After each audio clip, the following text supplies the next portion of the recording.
Welcome back. Oh, at least to you. You keep us in line.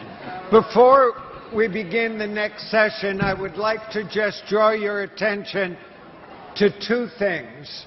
In your program, you will see that near the registration, on the right of the registration desk, there is an art project. And we see this as a living memorial. We ask that you stop by and add your words or reflections on Freddie Gray's death and what that has meant to and for you personally. Secondly, in the spirit and desire to capture the experiences and thoughts of everyone in this room, next, right near there is a video booth, and New Lens Videography has set up a booth there. We have invited them, and we invite anyone here who would like to go and record your personal experiences or family experiences of racism, of discrimination, and of overcoming. We would very much welcome that. These will be integrated and put into a YouTube for sharing as reflections on Baltimore. And you can stop by and just, they will sign you up for a specific time.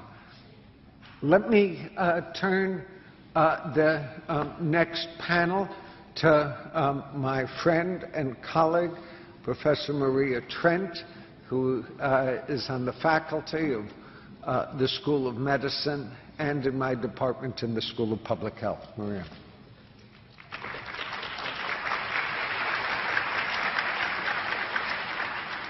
Good morning. So today we have a real treat in terms of our speakers who are lined up to talk with us today. For our keynote section, we have Dr. David Williams, who is the Florence and Laura Norman Professor of Public Health and African American Studies at Harvard University. His prior academic appointments were at Yale and University of Michigan. He's the author of hundreds of scientific publications, and his research has really enhanced our understanding of discrimination, but also in terms of how the social factors affecting health. He is the developer of the Everyday Discrimination Scale, which is widely used in discrimination research, and is considered one of the most significant, influential scientific minds. It's interesting because I share with him that several years back I actually was doing research for the National Children's Study. We had a site here at Hopkins, and one of the measures that we wanted to use to try to look at the impact of discrimination on mothers and their children was actually his measure. And so it's a real honor for me to actually meet him today and to listen to him give us his words of wisdom. We also have an amazing group of discussants as well. Dr. Tom Leviste, who is well known to our community, is a leading expert in health policy, health equity, and solutions to health disparities. He recently began his tenure at the Milken Institute School of Public Health at George Washington University and chairs the Department of Health Policy and Management, and was here for many years as leader of the group on health disparity solutions. And so we're excited to have him back here today to give comments on the lecture today. And then Corey Bradley, who aspires to contribute to our world as a co-construction of social change using the art of conversation, spiritual and intellectual inquiry to uncover the opportunities that promote healing amongst the most vulnerable and exploited. For 11 years, he has served as the assistant pastor to a congregation in Charlotte, North Carolina, with an emphasis on community development projects, and is also a postdoctoral student at the Bloomberg School of Public Health. So I'd like to welcome them all, and we'll have Dr. Williams come first and give us his comments.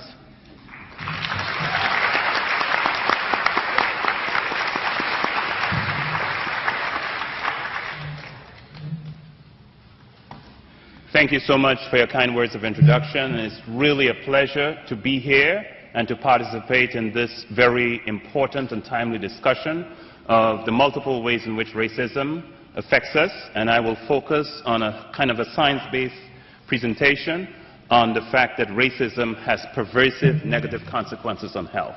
It's true in the United States, but it's also true globally. Across the world, non-dominant racial groups have worse health than dominant racial groups. If we look at the United States data, we have data for blacks and whites going back from 1950 to the present, and there's good news and bad news in the data. The good news is that you could see back in 1950 there was an 8-year gap in life expectancy, how long blacks and whites lived at birth on average. And in 2010 there's a 4-year gap in life expectancy. So we've reduced the gap in half. That's good news. And you can see for both blacks and whites over time, life expectancy has been increasing. At the same time, a 4-year gap is large. If we froze the life expectancy of whites and had the life expectancy of African Americans increase at the average rate at which life expectancy has increased in the last decade, it will take 30 years to close that 4-year gap. Another way you can see that huge difference is look at the life expectancy of whites in 1950, 69.1 years. And let's ask, how long did it take for African Americans to catch up to the health that whites had in 1950? It was not until 1990, 40 years later, that blacks experienced the quality of health that whites had in 1950. How do we make sense of these racial inequalities in health? I want to take you on a tour of the house that racism built. What is racism? Racism, I believe, is primarily an organized system. It's not about primarily the individual beliefs and behavior of individuals. It's a system premised on the categorization and ranking of social groups into races. It devalues and disempowers and differentially allocates desirable social resources to the groups regarded as inferior. So the ideology is central to racism, and that gives rise to prejudice, negative beliefs and attitudes, and gives rise to both institutional or structural racism as well as individual racism. Racism adversely impacts health through multiple mechanisms. Institutional or structural race discrimination is one of them. I will talk about segregation as an example of that. Racism also leads to reduced access to goods and services. I'll talk about medical care. Internalized racism, the extent to which a group buys into the dominant society's ideology, has been documented to have negative health effects. Racism also leads to higher level of traditional types of stress, like financial stress or unemployment, and experiences of discrimination are an additional psychosocial stresses. So there are multiple pathways through which racism affects health. So the racism in our society leads to segregation. Residential segregation in the United States is a striking legacy of racism, as is the forced removal and relocation of indigenous peoples. That geographic marginalization is an institutional or structural measure of racism that we don't pay attention to. Observers of American society for a long time have talked about the centrality of residential segregation to understanding racism. Murdoch said it in 1944. The Kerner Commission said it in 1968. John Sell, a historian at Duke University, wrote a book on the origins of segregation in the U.S. South and South Africa. His book is entitled The Highest Stage of White Supremacy. And he shows that the South Africans looked across the Atlantic and saw the segregation we had implemented in the United States in the late 19th and early 20th century and said, brilliant. What a wonderful idea. And so they developed apartheid following our example. Importantly, Sell argues that residential segregation by race in the United States was one of the single most successful domestic policies of the 20th century in the United States. It's beneath the radar screen, but it's a driver of the inequalities we face. What does segregation have to do with health, you say? Well, where you live in the United States determines where you go to school and the quality of education you receive. It determines your access to employment opportunities. It determines the quality of neighborhood and housing conditions and how much lead exposure you have. It determines whether it's easy or difficult to be healthy in your neighborhood. It determines your access to medical care. So we can think of communities as healthy or unhealthy on multiple dimensions. And on average, residentially segregated communities in the United States are unhealthy. The segregation produces such large differences in the quality of neighborhood and housing conditions that two eminent sociologists, William Julius Wilson and Robert Sampson, after studying the 171 largest cities in the United States, said there's not even one city where whites live under conditions similar to those of blacks, and that the worst urban context in which whites reside is considerably better than the average context of black communities. And we often don't think about it, but segregation is responsible for the large racial ethnic differences in socioeconomic status, income, education, occupational status, and wealth in the United States. This is a study led by David Cutler, a Harvard economist.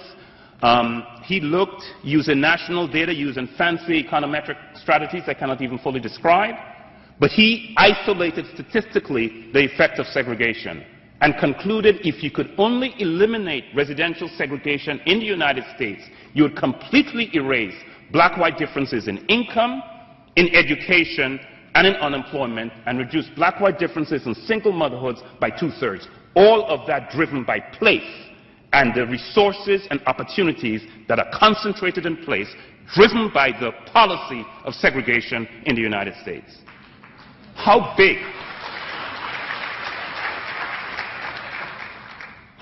are these racial differences in socioeconomic status today? This is data from a 2014 report of the United States Census. For every, and I'm putting it in figures that you can't miss the point, for every dollar of income white households earned in 2013, Asian households earned $1.15. Asians have more persons contributing to household income. They also group 70% are immigrants that have come to the United States with high levels of education. But for every dollar of household income whites have in the U.S., in 2013, Latinos have 70 cents, American Indians have 62 cents, African Americans have 59 cents. You know what is striking about the 59 cents figure? It's exactly the racial gap in income in 1978. In 1978, African Americans earned 59 cents for every dollar whites earned. In 2013, African Americans earned 59 cents for every dollar whites earned. I don't know about you, but my students think we've made a whole lot more progress than that. But even the racial differences in income dramatically understate racial differences in economic circumstances. To understand that, we need to look at wealth. Income captures the flow of resources into the household. Wealth tells us something about the economic reserves that a household has to cushion shortfalls in income. And in 2011, the 2014 report from the census, for every dollar of wealth whites have, blacks have 6 pennies and Latinos have 7 pennies. The point I am making this morning, though, is these racial differences in socioeconomic status that are consequential for everything are not acts of God. They're not random events. It didn't just happen. They didn't come out of thin air. They reflect the successful implementation of social policies, and residential segregation is doing exactly what it's intended to do, and it's a structural component of racism that we will not see progress unless we find ways to dismantle its negative effects. Socioeconomic status is a central determinant of every desirable good and resource in society. So think of the SAT test, the Scholastic Aptitude Test, that some are calling the Student Affluence Test, because here is data on the 2014 SAT scores in the United States by family income. And what you can see, at every higher level of family income, SAT scores increase. What do these scores capture? How should we use them in our society when they are so strongly patterned by household economic resources? What is true for SAT scores is also true for health. A national study, relative risk of all-cause mortality by household income, and you could see that low-income Americans have a death rate 3 times higher than that of high-income Americans, and there's a gradient effect. Every higher level of income is associated with better health. When I started my career, researchers believed that the racial differences in health were primarily a function of racial differences in socioeconomic status, in income, in education, and occupational status. And so we believed if you looked at blacks and whites at the same levels of income or education, there would be no effective race. We now know that life is more complicated than that. So here is an example, national data for the United States, expectancy at age 25. At age 25, how long will the average person live in additional years? You can see a 5-year gap in how long blacks and whites will live at age 25. If we look at the data by education, you can see there is a huge gap in education, in fact bigger than the racial gap. The gap between whites who have not finished high school and whites with a college degree or more education is 6.4 years, bigger than the black-white gap. And if we look within African Americans, we see the same thing. The gap between low education African Americans and high education African Americans is 5.3 years, again bigger than the black-white gap. I've called on the federal bureaucracy to report all health statistics the way I'm doing this here, stratifying by race and socioeconomic status at the same time, because we get a richer understanding of what the drivers are. So there's something profound and powerful about socioeconomic status across racial lines that drives inequalities in health. But then there's something else about race. So that every level of education, it's also true for income, blacks still do more poorly. So white high school dropouts still live 3.1 years longer than black high school dropouts. And the difference is even larger among the college educated. In fact, look at the African American college educated. They're the best of African Americans. They are not only having lower life expectancy than whites with a college degree, they have lower life expectancy than whites with a high school education. So there's something else about race that matters, even when you're college educated, in terms of your health. What else could it be? What are the ways in which other aspects of racism play a role? There is evidence of the pervasiveness of racism across all kinds of contexts in the United States. High quality scientific studies. But I want to talk about the subjective experience of discrimination, just one aspect of discrimination that is a source of toxic stress. This is the everyday discrimination scale that captured day-to-day indignities, treated with less courtesy, treated with less respect, received poorer service than others at restaurants or stores, people acting as if you're not smart. Here is a summary of studies done by one researcher, Dr. Tenney Lewis, using the everyday discrimination scale. Higher level of everyday discrimination leads to higher inflammation and systemic inflammation, the subclinical development of heart disease, higher blood pressure among pregnant women who experience discrimination while they were pregnant. They give birth to lower birth weight infants. Poorer sleep, a sample of the elderly, discrimination actually leads to early death independent of other risk factors. And a study of black and white women, discrimination leads to elevated risk of visceral fat. Visceral fat is the bad kind of abdominal fat that leads to increased risk of disease. So discrimination is making an added contribution to adverse impacts on health. And then racism also leads to negative stereotypes and a culture of racism that leads to bias and stigma. Here is a 2013 study that we are working on, which finds that a national sample of whites, 52% of whites believe that blacks are violent. And there's a higher percentage of whites believing blacks are violent than any other racial group. Where do these negative racial stereotypes come from?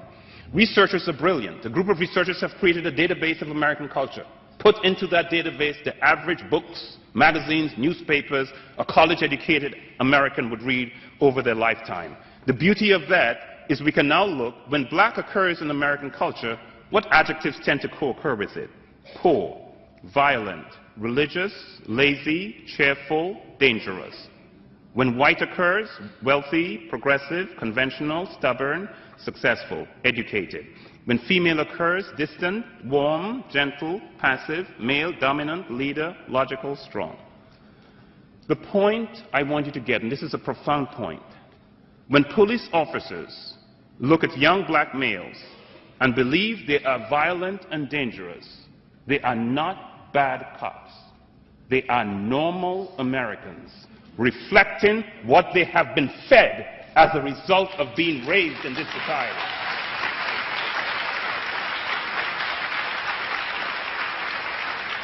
These are images deeply embedded in their subculture, and we have to think of how we dismantle those images from the culture and change the culture. We have a lot of evidence that these negative racial stereotypes generate discrimination. One example of it is in the area of medical care. The Unequal Treatment Report in 2003 documented racial bias in medical care. I'll give you one example. Dr. Todd was an emergency room physician at UCLA Medical Center.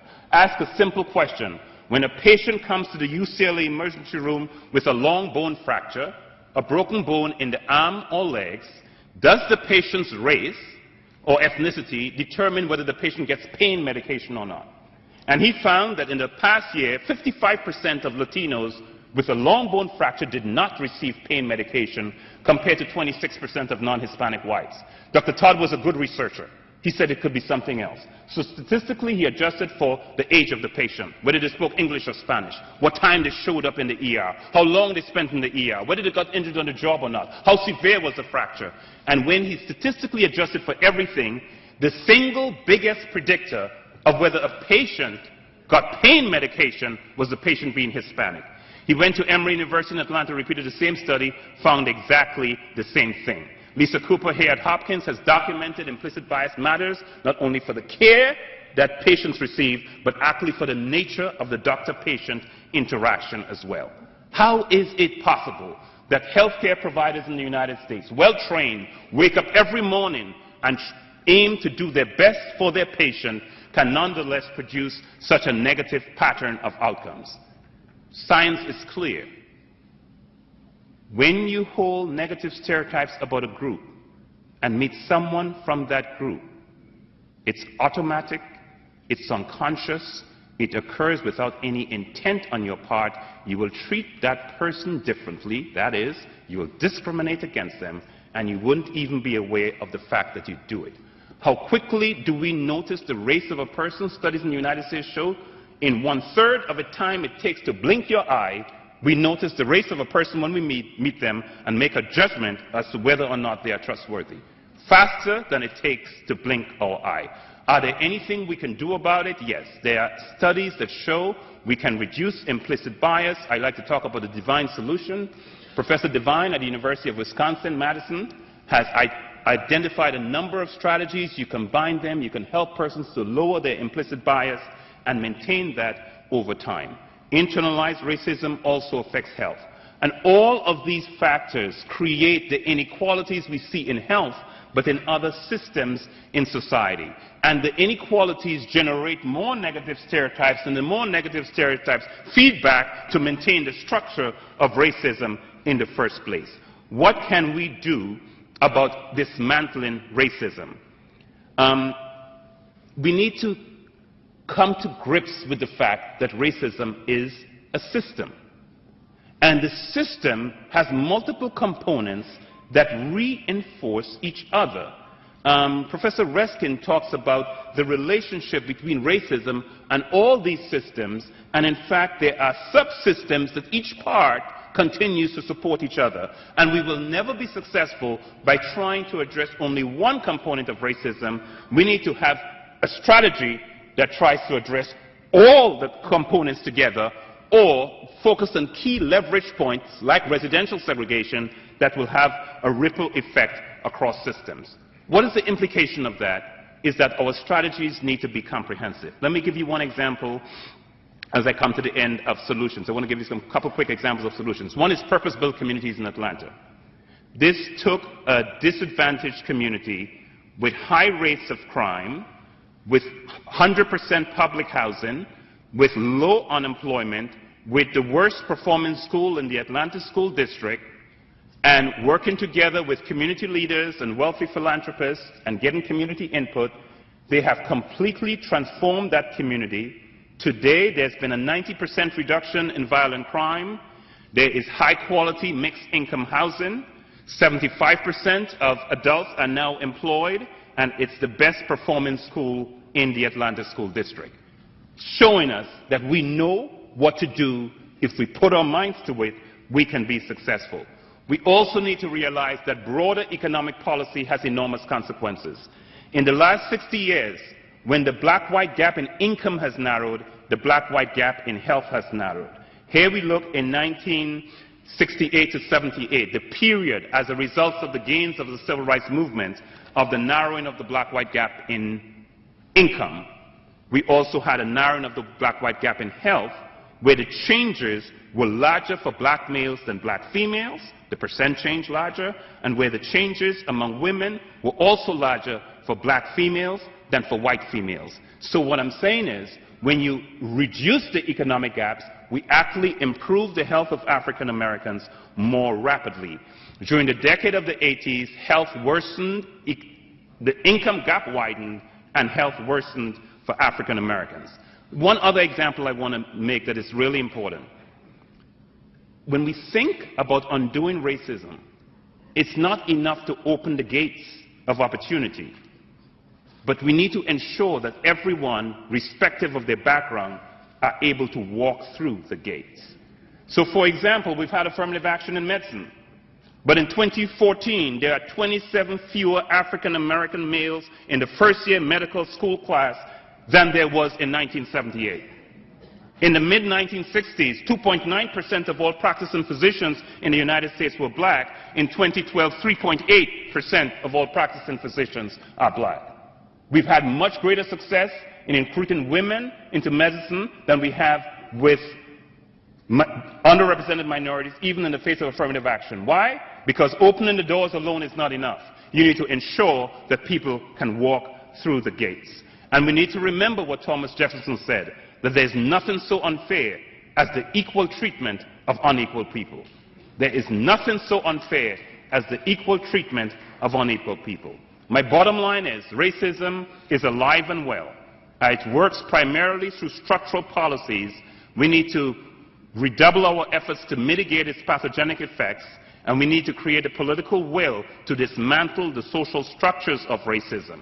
I leave you with two quotations. Martin Luther King said, "True compassion is more than flinging a coin to a beggar. It understands that an edifice which produces beggars needs to be restructured." We need to restructure edifices. And finally, my call to action is the words of Robert F. Kennedy. Each time a man or woman stands up for an ideal, or acts to improve the lot of others, or strikes out against injustice, he sends forth a tiny ripple of hope.